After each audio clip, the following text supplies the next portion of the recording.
Good morning, John.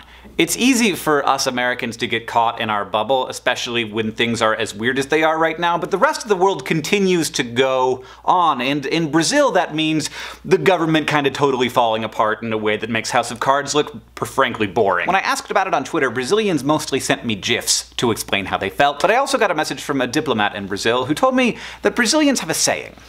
Brazil is not for beginners. But maybe by the end of this video you will no longer be a beginner, so let's go there. Brazil is a big country, 200 million people, as big as the UK, France, and Germany combined. It's also big enough to fit all of those countries inside of it, 3 times, at least. It's extremely ethnically and economically diverse, with a wide gap between the richest and the poorest. That economic gap also falls roughly on racial lines and also on political lines, with wealthy white people mostly in big cities being mostly conservative, and poor people of native or African descent being more liberal. Brazil has a diverse economy. They're the 9th largest producer of oil, the 2nd largest producer of beef, the 3rd largest producer of iron ore, and they have the world's 7th largest economy. From 1964 to 1985, they were ruled by a military dictatorship, and in a stunning turn of events, that military dictatorship had a lot of bribery and corruption in it. But in an actual, not sarcastic, stunning turn of events, Brazil managed to transfer from that military dictatorship to a democracy with relative ease and like sort of slowly and without very much violence. So it's worth remembering throughout this entire process that though Brazil seems very mature economically and politically, its government is only 30 years old. It's new, and they haven't been doing it for very long. It's pretty remarkable. There was plenty of economic and political badness in the 1980s and 90s, but thanks to a lot of hard work and China's insatiable appetite for iron ore and hamburgers, Brazil managed to get its economy on track, and it's become one of the great success stories of the developing world. Until the last couple of years. So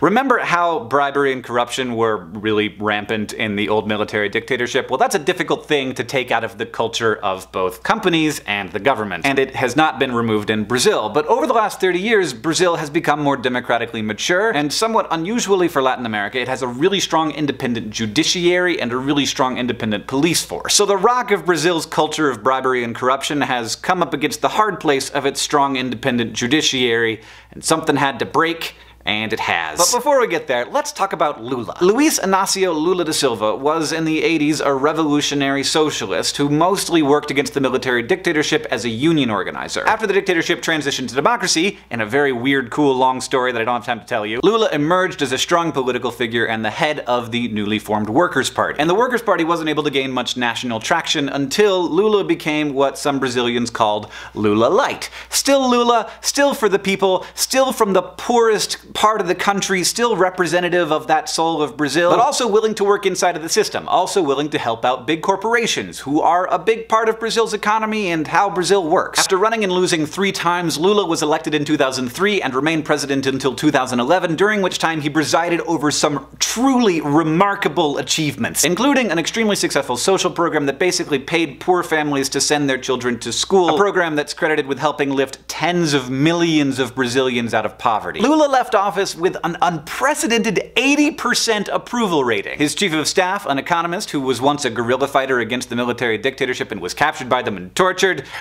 amazing life this woman has had and continues to have, was elected pretty much as his successor because he couldn't run for a 3rd term. Now, Lula was almost never blame-free. In 2005, his government was involved in a scandal which saw members of Congress being paid $12,000 a month to vote the way that Lula wanted them to vote. But Lula was never directly implicated in the scandal, though several members of his government resigned. In Brazil, it has become so common for huge scandals to fizzle out without anybody getting in trouble that they have a phrase for it. They call it ending in pizza. And I'm not saying some Portuguese word that sounds like pizza, I'm saying pizza. Well, the days of things ending in pizza appear to be over. For a bunch of different reasons. First, because of the massive scale of the scandal, and yes, we're finally gonna get there. Petrobras is Brazil's only oil company. It's majority owned by the government and entirely controlled by the government. It's Brazil's largest company, one of the world's largest companies. It's responsible for 10% of Brazil's GDP and a lot of its government's revenue. And it spends, as you might expect, a lot of money on construction contracts. And it's maybe always kind of been the case that high-up Petrobras employees and the government officials who appointed them, because remember Petrobras is controlled by the Brazilian Brazilian government, would give contracts to construction companies that overcharged the government massively, and the CEO of the construction company would pocket some of the difference, and some of the difference would come back to the politicians and the employees who, helped get them that contract. It's a very common corruption thing. We have it here in the US, we call it graft, but it's basically just a company bribing a politician for a lucrative contract. And as Petrobras grew under Lula, thanks mostly to the price of oil getting really high, the amount getting kicked back grew as well to truly massive proportions. It's the largest corruption scandal in the history of any democracy on Earth. Billions of dollars. One guy has offered, because, he's scared, to give all of the money that he took in bribes back to the Brazilian government. That amount of money is $100 million. One guy. Many people are going to jail.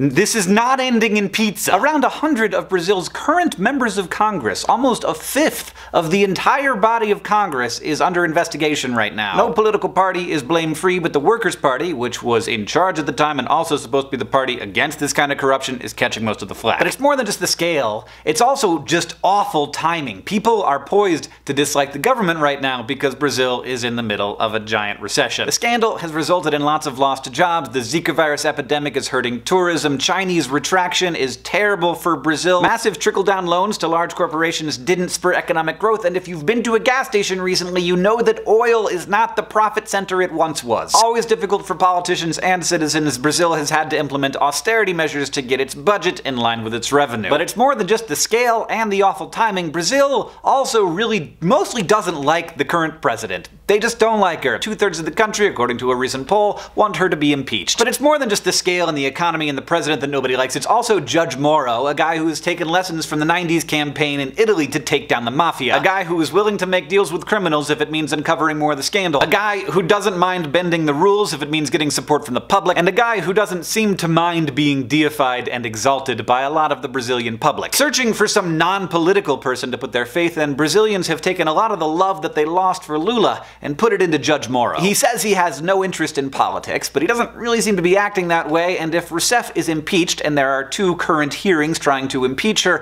a lot of people would like Judge Moro to run. But it's more than just the scale and the economy and the president and the charismatic judge who takes no prisoners, or rather takes lots of prisoners. It's also the deep, kinda ugly partisan divide in Brazil. No one knows how involved Rousseff and Lula were in the Petrobras scandal, or if they were involved at all. But it doesn't seem like anybody's waiting for due process to make their judgments. In a story that might feel pretty familiar to people in America, social media has hyper-polarized Brazil. People in Brazil spend a lot of time on social media, and their filter bubbles are just as strong as ours. People tend to hear, and thus think, just the worst things about their opposition. And everyone's cynicism about everyone else, which I admit is kind of justified, results in a lack of skepticism about negative stories of the opposition. And I'm not saying this is a unique problem to Brazil. But like, when Judge Moro released a recorded telephone conversation in which Rousseff appeared to be telling Lula how she would protect him from prosecution, a lot of people thought, how could anyone still be supporting these people? They are so obviously corrupt. But a lot of other people thought, why is a judge taking this seemingly political action in making this recording public a mere 3 hours after it was recorded without due process? Lula and Rousseff say that it's just 100% partisan attacks trying to take them down and have the opposition parties gain political power. The opposition says that it's 100% just them trying to get to the bottom of the scandal. Even a cursory inspection, though, shows that it is definitely both of those things. In response to her plummeting approval ratings and multiple impeachment hearings, and also possibly to protect him from prosecution, Rousseff has brought Lula on as her chief of staff, and if that seems fishy, it's because it is. But also, the more conservative parties, some of them fed by classism and racism, are definitely using this as a political opportunity to gain power. Meanwhile, on the left, a lot of people are seeing the Workers' Party as way too centrist and obviously corrupt, and are running away from them toward the left, and that's just creating a deeper partisan divide inside of the country. But every major party is involved. 5 of the people on Rousseff's impeachment committee are under investigation themselves. Many of the most respected leaders in the country are not going to make it out of this unscathed, which means that it's going to be hard for Brazil to lead its way out of this problem. But it isn't just the bribery that's the problem. Paulo Maluf, who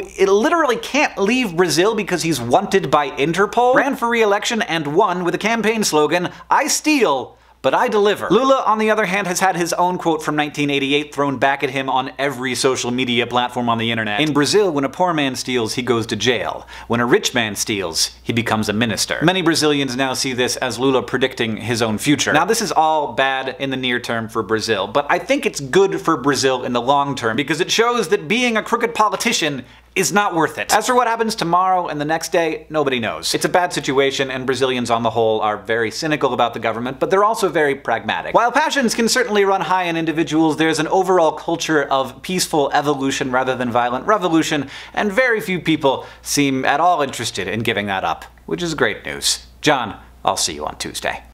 Thank you to diplomat Rafael Prince and journalist and author Alex Quadros for all of your help. Alex's book Brazilianaires will be out in July, and thank you as well to all of the members of the Brazilian Nerdfighter Facebook group. Thanks for helping me out and keeping me straight.